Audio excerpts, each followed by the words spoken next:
অফিডিয়ান, পর্ব সংখ্যা 53। লেখনীতে আমিনা। গল্প পাঠে আমি অরোরা ইসলাম। উত্তরের জঙ্গলের পাশ দিয়ে চলে যাওয়া যশোর টু সাতক্ষীরা রোডের ওপর দিয়ে দ্রুত গতিতে চলছে তিনখানা গাড়ি। মাগরিবের আজান পড়ল কিছুক্ষণ আগে। আবছা অন্ধকারে গাড়ি ছুটে চলেছে তাদের উদ্দেশ্য হাসিল করতে। গাড়িগুলো এসে থামলো একটা নির্দিষ্ট জায়গায়। তিনটা গাড়ির মাঝের সাদা গাড়িটা, মাঝখানের সিটে সাদা রঙা কোট প্যান্ট পরে বসে আছে লুকাস। তার সামনে ড্রাইভিং সিটের পাশের সিটে বসে আছে দিয়েগো। লুকাস গোফে তা দিচ্ছে।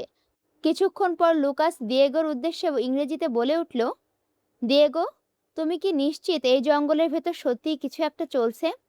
দিয়েগো লোকটা দৃঢ় বিশ্বাসের সাথে বলল, হ্যাঁ বস, আপনার কথা মতো কাল রাতে আমাদের কয়েকটা ছেলে সাফওয়ানের বাড়ির ওপর নজর রাখছিল। আর তখনই ওরা দেখতে পায় এই বাড়ির দুইটা ছেলে মাঝরাতের পর বের হয়ে জঙ্গলের দিকে যাচ্ছে। আমাদের ছেলেরা চুপিসারে ওদের পিছু নেয়, কিন্তু এই জঙ্গলে কিছু একটা ছিল ওরা দুজন বাদে।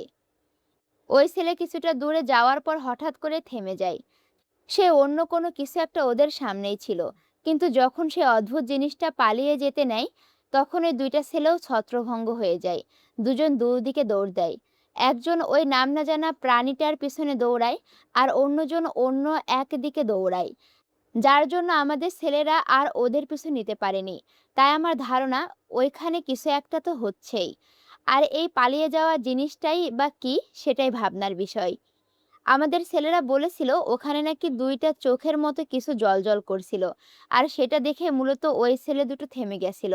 জ্বলজ্বলে চোখের কথা শুনে লুকাস উত্তেজিত হয়ে গেল। নিজের সিটে নড়ে চড়ে বসে সাবধানী গলায় বলল, তাহলে ওইটা সাফওয়ানি। কারণ হাবার্ট আমাকে বলে দিয়েছিল সাফওয়ানের চোখ নাকি অন্ধকারে উজ্জ্বল হয়ে থাকে। ওর চোখ দুইটা এতটাই উজ্জ্বল যে দিনের আলোতেও নাকি সেটা বোঝা যায়, যদি খেয়াল করে দেখা হয়। ওয়েল ডান দিয়েগো, তুমি এতদিনে একটা কাজের মতো কাজ করেছো। আমার $1,000,000 থেকে $10,000 আমি তোমাকে দেব, যদি সাফওয়ানকে তুমি আমার হাতে জীবিত তুলে দিতে পারো। দিয়েগো নিজের প্রশংসা শুনে খুব খুশি হলো। আর লুকাসের $1,000,000 থেকে কিছু ভাগ পাওয়ার আশায় ওর চোখ দুইটা চকচক করে উঠল। লুকাসের দিকে কৃতজ্ঞতার দৃষ্টিতে তাকিয়ে ও লুকাসের অনুমতি নিয়ে দলবল সহ নেমে পড়ল গাড়ি থেকে। আর তারপর ভারী অস্ত্রসজ্জিত লোকগুলোকে নিয়ে ঢুকে গেল জঙ্গলের ভেতর। ল্যাবের রুমে বিছানায় উপর হয়ে শুয়ে আছে সাফওয়ান। ওর পাশের বিছানার ওপরেই বসে আছে সাফিন। আর ওদের পাশের চেয়ার টেনে নিয়ে থমথমে মুখে বসে আছে রাফসান। সাফিনের হাতে একটা সুপের বাটি, তা থেকে চামচে করে সাফওয়ানকে খাওয়ানোর চেষ্টায় আছে ও। কিন্তু সাফওয়ান খাচ্ছে না, ওভাবে পড়ে আছে বিছানার ওপর। কাল রাতে সাফওয়ানকে নিয়ে ওরা বাড়ি ফিরে যেতে চেয়েছিল, কিন্তু সাফওয়ান যেতে রাজি হয়নি। অগত্যা ওরা দুজন সাফওয়ানের সাথে ল্যাবে চলে এসেছে। সাফওয়ানের খুব গোছালো রুমটা অগোছালো হয়ে পড়েছিল, সেটা অতি যত্নের সাথে গুছিয়ে দিয়েছে ওরা দুজন মিলে। পচা গরুর মাংসের প্যাকেটটা নাক মুখ চেপে বাইরে ফেলে এসেছে সাফিন। এরপর এয়ার ফ্রেশনার দিয়ে রুমটাকে মোটামুটি থাকার মতো করে ফেলেছে ওরা। সাফওয়ানের শরীরের অবস্থা খুবই খারাপ।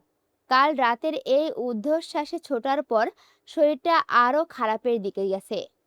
শরীরটা যেন কলঙ্কাসার হয়ে গেছে। রুমাইশা সেই নীলের ওপর সাদা ফুলের কামিজটা এখনো বুকে জড়িয়ে আছে ও। সাফিন চেষ্টা করছে সাফওয়ানকে কিছুটা হলেও খাওয়ানোর, কিন্তু সাফওয়ান নিজের সিদ্ধান্তে অটল। রিমুকে না পাওয়া পর্যন্ত কিছুতেই মুখে নেবে না ও কিছু। ওর শরীরের দিকে তাকানো যাচ্ছে না। খোলসগুলো শরীরের বিভিন্ন জায়গা থেকে উঠে উঠে আসছে। কঙ্কালসার দেহের ওপর সেগুলো অদ্ভুত আর ভয়ঙ্কর দেখাচ্ছে। রাফসান কয়েকবার অনুরোধ করলো সাফওয়ানকে খেয়ে নিতে, কিন্তু কারো অনুরোধেই কোনো কাজ হলো না। সাফিন একবার ভাবলো মাকে ডেকে নিয়ে আসবে এখানে, কিন্তু মা যদি সাফওয়ান ভাইয়াকে এই অবস্থায় দেখে, তাহলে মাকে সামলাতে আরো দুজন লাগবে। কিন্তু সাফওয়ানকে খাওয়াতে তো হবেই। এভাবে না খেয়ে থাকলে তো ওকে বাঁচানো যাবে না। সাফওয়ানের শরীরে বিন্দুমাত্র শক্তি হয়তো এখন আর অবশিষ্ট নেই। কাল রুমাইশা যে ছুটে কোন দিকে গেল তা বুঝতে পারল না ওরা কেউই। রাফসান সাফিনকে সাফওয়ানের ল্যাবের দিকে পাঠিয়ে দিয়ে নিজে ছুটছিল রুমাইশার পিছনে, কিন্তু কিছু দূর যাওয়ার পর রুমাইশাকে আর পেলই না। যেন রুমি হাওয়ায় মিলিয়ে গেল একেবারে। এদিক ওদিক কত দিকে ছুটল রাফসান, কিন্তু অন্ধকারের ভেতর কিছুই পেল না ও। ওর মনে হাজার খানেক প্রশ্ন উকি দিয়ে আছে, কিন্তু একটারও উত্তর নেই। সাফওয়ানকে যে জিজ্ঞেস করবে তারও কোনো উপায় নেই। কারণ সে নিজেই মরতে বসেছে। অগত্যায় মাথার ভেতর কিলবিল করা অজস্র প্রশ্নগুলোকে মাথায় চেপে রাখলো রাফসান। জঙ্গলের ভেতর দিয়ে সপ্তপর্ণে এগিয়ে যাচ্ছে দিয়েগো আর ওর সাথে ছেলেরা। দিয়েগো চলেছে সবার আগে, পেছনে ওর দলের অন্যান্য সদস্যরা। চারিদিকে সতর্কতার সাথে দৃষ্টি দিচ্ছে ওরা। চোখে ওদের অত্যাধুনিক নাইট ভিশন স্প্যাকটেলস, কারণ যে কোনো আলোর উপস্থিতিতে প্রতিপক্ষকে সজাগ করে তুলবে। জঙ্গলের প্রতিটা আনাচে কানাচে নিঃশব্দে সার্চ করছে ওরা। কিছু দূর যাওয়ার পর ওরা একটা পায়ের হাঁটার রাস্তা দেখলো। রাস্তাটা চোখে মেলানোর মতো নয়, কিন্তু তীক্ষ্ণ চোখে খেয়াল করলে বোঝা যাচ্ছে এই পথ দিয়ে কারো নিয়মিত বা অনিয়মিত যাতায়াত হয়। দিয়েগো আঙুল দিয়ে ইশারা করে পেছনের ছেলেগুলোকে দুই দলে ভাগ করে যেতে বলল। এক দলকে ইশারাতে যেতে বলল জঙ্গলের পূর্ব দিকে, অন্য দলটাকে নিজের সাথে নিয়ে হাঁটা ধরল সদ্য পাওয়া কিঞ্চিত মাটির বের হওয়া সরু রাস্তাতে। সাফন ঘুমিয়ে গেছে, ক্লান্ত শরীরটা আর জেগে থাকতে পারছে না। শাফিন হাতের সুপের বাটিটা সেভাবে ধরে আছে, এক ফোঁটাও সাফওয়ানের পেটে যেতে পারেনি। শাফিনও আগের মতো করে বসে আছে। কিছুক্ষণ পর নীরবতা ভেঙে রাফসান নিচু স্বরে বলে উঠল, এইভাবে হাত গুটিয়ে বসে থাকলে কিছু হবে না। আমার বোনটা হারিয়ে যেতে চাইছে। ও যতক্ষণ না চাইবে ততক্ষণ আমরা ওকে খুঁজে পাবো না। কিন্তু সাফওয়ানকেও তো আমরা হারাতে পারবো না। আমার মনে হয় তোর মাকে বিষয়টা জানানো উচিত। তিনি এলে হয়তো সাফওয়ানকে একটু বুঝিয়ে সুঝিয়ে কিছু খাওয়াতে পারবে। আমি যদি সেই দিন রুমিকে একটিবারের জন্য জানাতে পারতাম সাফওয়ানের এই অবস্থা সম্পর্কে, তাহলে হয়তো ও ফিরে আসতো, ওইভাবে পালিয়ে বেড়াতো না আমাদের থেকে। শাফিন ভাবুক ভঙ্গিতে বলল, আমার মনে হয় রুমি আপু এখানে আগে থেকে ছিল না, কারণ আমরা এতদিন ধরে খুঁজেছি আপুকে।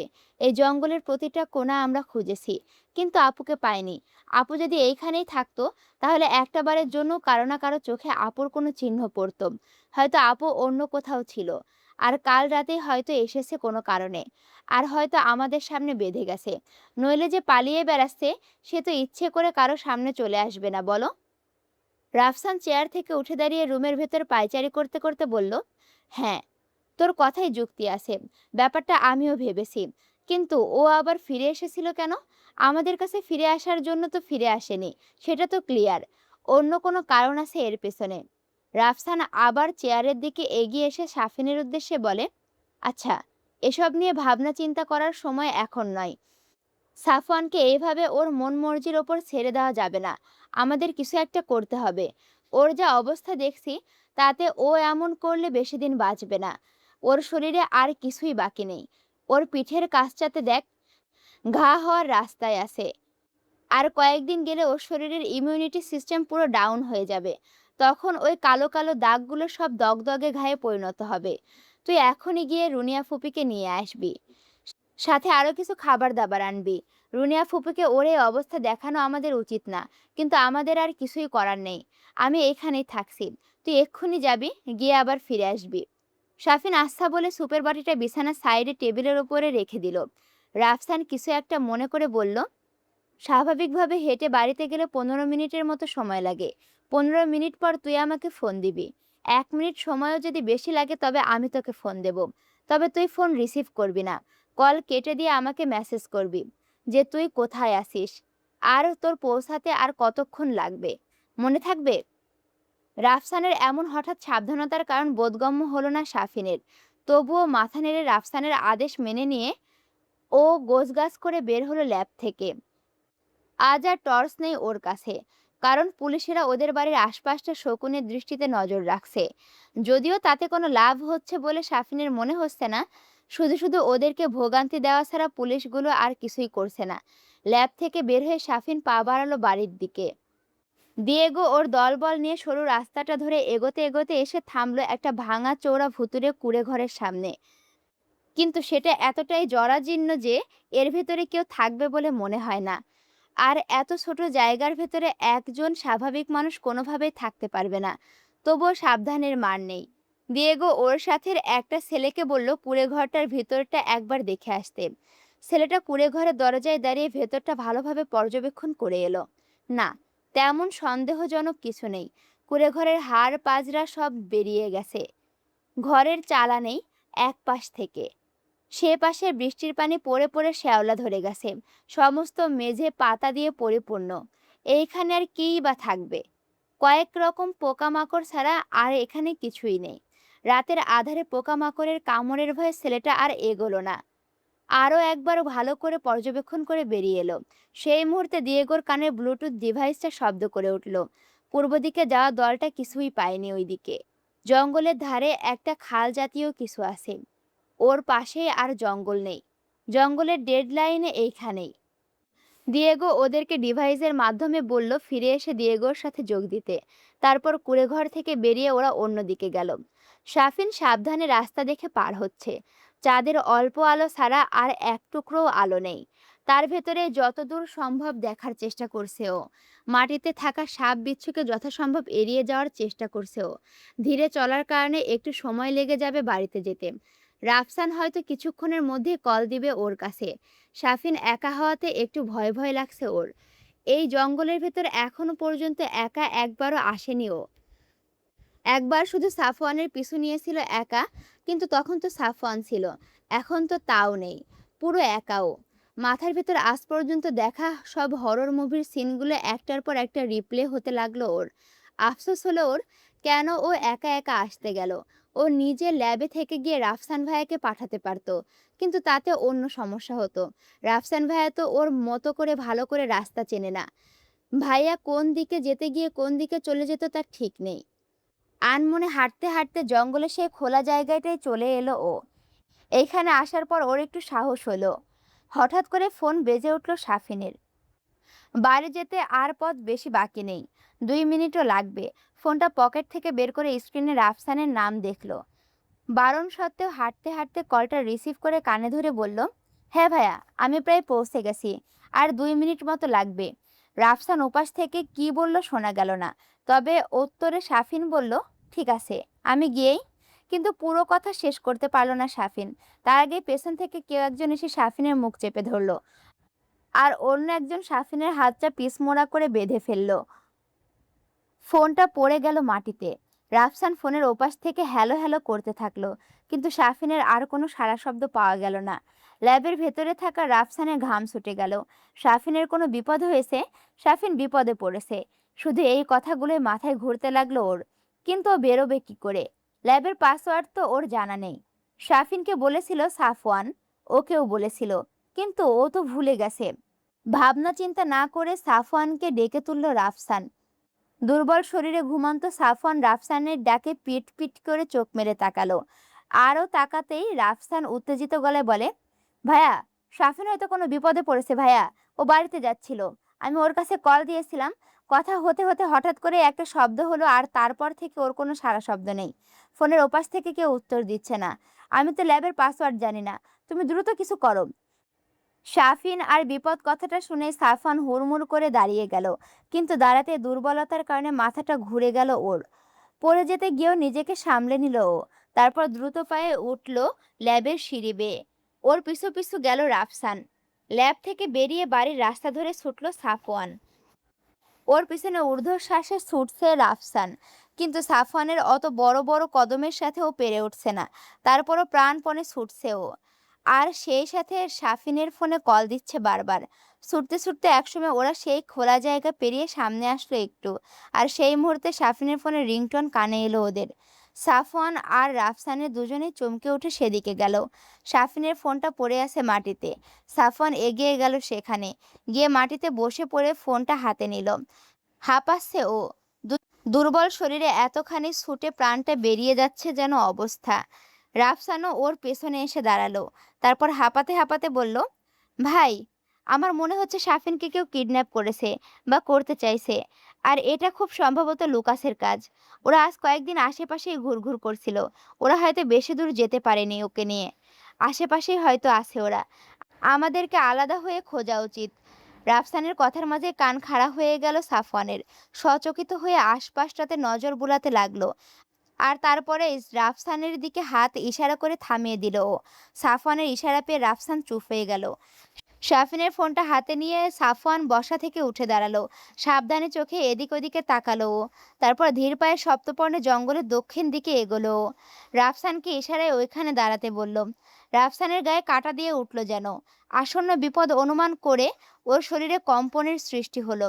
কিছু দূর এগোনোর পরে অন্ধকারে সাফওয়ান মিলিয়ে গেল। রাফসান ওখানে দাঁড়িয়ে রইল। সাবধানে পা ফেলে নিঃশব্দে এগোচ্ছে সাফওয়ান। সচকিত দৃষ্টিতে আশপাশটা নজর বুলাচ্ছে ও। ওর চোখের প্রাকৃতিক নাইট ভিশনে সবকিছু পরিষ্কার দেখতে পাচ্ছে ও। মাটিতে কিছু কিছু জায়গায় বুট জুতার ছাপ। সেই ছাপটা ধরেই ও এগোচ্ছে। সাফিনকে যারা ধরেছে তারা যে লুকাস লোক ছাড়া আর কেউ নয় তা বেশ ভালো করেই বুঝেছে সাফওয়ান। কারণ কোনো পুলিশ বা সাধারণ কারো সাহস নেই এই জঙ্গলে আসার, আর সেটাও রাতের বেলা। জঙ্গলটা নিজেই ভৌতিক প্রতিচ্ছবি নিয়ে প্রায় 200 বছরেরও বেশি সময় ধরে দাঁড়িয়ে আছে শহরের এই উত্তর দিকে। আর ও কিছু দূর এগোতেই শুকনো ডালের মর্মর একটা শব্দ শুনল ও। কেউ হয়তো ভুলবশত পা দিয়েছে কোনো শুকনো ডালের ওপর। কান খাড়া হয়ে গেল সাফওয়ানের। তড়িৎ গতিতে ও চোখ বুলিয়ে নিল ওর আশপাশটাতে। মাথার ভেতরটা ঘুরছে ওর। দুর্বলতাটা জেঁকে বসেছে শরীরে। চোখ দুটা বন্ধ হয়ে আসতে চাইছে। তারপরও জোর করে চোখ দুটা খুলে রেখেছে ও। নিজের আদরের ভাইয়ের কোনো ক্ষতিও হতে দেবে না। সাফওয়ান বুঝলো লুকাসের লোকগুলো আশেপাশে আছে। প্যান্টের পকেটটা হাতড়ে দেখলো ও টু সাইডেড সোর্সটা আছে কিনা। হ্যাঁ আছে। পকেট থেকে বের করে হাতে নিল ও সেটা। তারপর সেই শুকনা ডালের মরমর শব্দের উৎসর দিকে এগোলো ও ধীর পায়ে। খুব সাবধানে নিজের শরীরটাকে ক্লোমোফ্লাস করে প্রকৃতির সাথে মিশিয়ে নিল ও, যেন প্রতিপক্ষ সহজে বুঝতে না পারে ওর উপস্থিতি। তারপর ধীর গতিতে এগোতে এগোতে একসময় পেয়ে গেল সে কাঙ্ক্ষিত লোকগুলোর সন্ধান। চারপাশে প্রায় জনাবিশেক লোকজন সেট করে রেখে দিয়েগো দাঁড়িয়ে দাঁড়িয়ে সিগারেট টানছে। ওর পাশে একটা গাছের সাথে পিছমোড়া করে হাত বেঁধে শাফিনকে দাঁড় করিয়ে রেখেছে। শাফিনের মুখটা বেঁধে রেখেছে যেন ও শব্দ করতে না পারে। দিয়েগোর সাথে ছেলেগুলোর কয়েকটা শাফিনের ধার ঘেঁষে দাঁড়িয়ে আছে। আর অন্যেরা নির্দিষ্ট দূরত্বে দাঁড়িয়ে নিজেদের আশপাশটায় চোখ বুলিয়ে যাচ্ছে। দিয়েগো ওর পাশে থাকা হেনরি নামক ছেলেটাকে শাফিনকে ইশারা করে দেখিয়ে বলল, হেনরি, এর দিকে ভালোভাবে নজর রাখবি। এ যদি পালায় তো আমাদের শিকারও পালাবে। এই ছেলেটা সাফওয়ান আহমেদের খুব কাছের কেউ। ওদের বাড়িতে থাকে যেহেতু, সেহেতু সাফওয়ানের ক্লোজই হবে। তাই একে হাতছাড়া করা মানে শিকারকে হাতছাড়া করা। বিষয়টা মাথায় রাখবি। এরপর দিয়েগো শাফিনের গলায় একটা ধারালো ছুরি ধরে ওর মুখের কাপড়টা সরিয়ে দিল। তারপর শাফিনকে উদ্দেশ্য করে ইংরেজিতে বলল, আমরা জানি তুমি খুব ভালো করে সাফওয়ানকে চেনো। তোমার ফোনটা তো ওই জঙ্গলেই ফেলে এসেছো। আমি আমার ফোন দিচ্ছি। সাফওয়ানকে তুমি এক্ষুনি কল করবে। আর আমরা এখানে যে আসি তার লোকেশনটা বলে এখানে আসতে বলবে। ওকে পেলে আমরা তোমাকে ছেড়ে দিব। ডিল? কিন্তু শাফিন দাঁতে দাঁত চেপে মুখ ফিরিয়ে নিল ওদের থেকে। সেই সাথে নিজেকে বন্দি অবস্থা থেকে মুক্তি করতে আপ্রাণ চেষ্টা করতে থাকলো। দিয়েগো হাসলো শাফিনের এমন অ্যাটিটিউড দেখে। তারপর হাতের ছুরিটা আরেকটু জোরে শাফিনের গলায় চেপে ধরে ওর হাতের বাঁধন খুলে দিয়ে বলল, কল দিয়ে ওকে আসতে বল। নইলে ওর জীবন তো নেবই, সাথে তোরটাও নেব। এক্ষুনি আসতে বল ওকে। বলে নিজের ফোনটা শাফিনের দিকে বাড়িয়ে দিল দিয়েগো। শাফিন হাতে ফোন নিচ্ছে না দেখে দিয়েগো আরো জোরে চেপে ধরল ছুরিটা। শাফিনের গলায় ছুরির তীক্ষ্ণতায় সামান্য কেটে গেল। কিঞ্চিত রক্তের আভাস দেখা গেল সেখানে। কিন্তু ভয় পেল না শাফিন। দিয়েগোর চোখে চোখ রেখে ওর হাতে থেকে ফোনটা নিল শাফিন। তারপর সাফওয়ানের ফোন নাম্বারটা ডায়াল করে কল দিল। পর মুহূর্তে সেটা বেজে উঠল ওদের থেকে কিছুটা দূরে থাকা মেহগনি গাছটার দিকে। হকচকিত হয়ে উঠল দিয়েগো আর ওর সাথে থাকা ছেলেগুলো। দিয়েগো আশেপাশে নজর বুলিয়ে চিৎকার করে বলল, সবাই সাবধান হও, শিকার আমাদের খুব কাছেই আছে। বাকিরা নিজের অস্ত্রগুলো সেট করে আশপাশ থেকে ছুটে এলো দিয়েগোকে প্রোটেকশন দেওয়ার জন্য। কিন্তু জনাবিশেক লোকজন আশ্চর্যভাবে এখন 10 জনে পরিণত হয়েছে। দিয়েগো উত্তেজিত হয়ে চোখ বুলাতে লাগলো চারিদিকে। তারপর চিল্লিয়ে বলে উঠল, তোমরা এই কয়জন কেন? বাকিরা কই? ঠিক সেই মুহূর্তে হেনরি নামক ছেলেটা দিয়েগোর বেশ খানিক পেছন থেকে উচ্চস্বরে বলে উঠল, বস, এখানে আলফ্রেডের লাশ পড়ে আছে। কেউ একজন ওকে দুখণ্ড করে দিয়েছে। দিয়েগো চমকে উঠল। আলফ্রেড তার দক্ষ ছেলেদের ভেতর একজন। তাকে এইভাবে নিঃশব্দে ধরাশায়ী করা কোনোভাবে কোনো অতি দক্ষ প্রফেশনাল ছাড়া সম্ভব নয়। তা সে বেশ ভালো করেই জানে। দিয়েগো সবার উদ্দেশ্যে উচ্চস্বরে বলে উঠল, তোমরা সতর্ক থাকো। নিজেদের গানগুলো লোড করে রাখো। শিকার যেন পালাতে না পারে। এত কিছুর ভেতর দিয়ে দিয়েগোর মাথা থেকে সাফিনের কথা পুরোই আউট হয়ে গেল। ঠিক সেই মুহূর্তে ওদের ডান পাশে ঘুটঘুটে অন্ধকারের ভেতর থেকে একটা বজ্রকণ্ঠ ভেসে এলো, সাফিন পালা! আর সেই কণ্ঠ শোনার সাথে সাথে ঊর্ধ্বশ্বাসে সেখান থেকে ছুটে বেরিয়ে গেল সাফিন।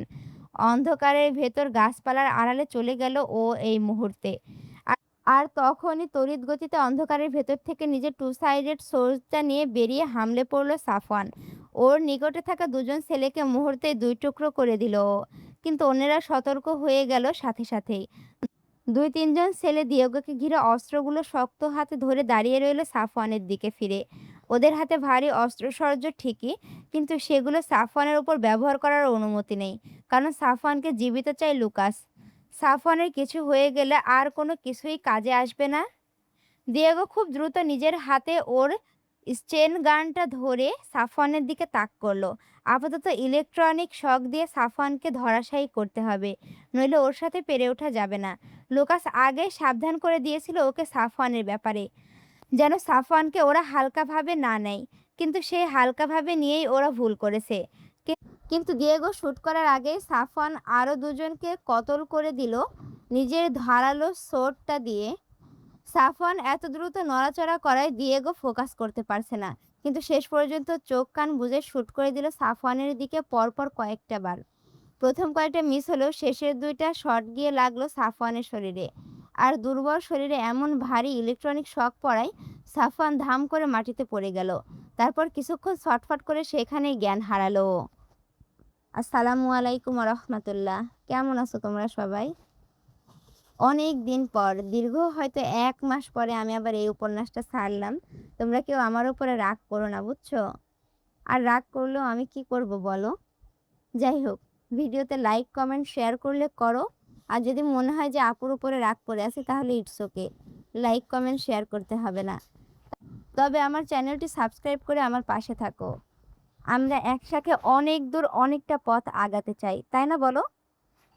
দেখা হচ্ছে পরবর্তী ভিডিওতে। আমি তোমাদের সাথে আছি, তোমাদের অপ্রিয় পাঠিকা অরোরা ইসলাম। আল্লাহ হাফেজ।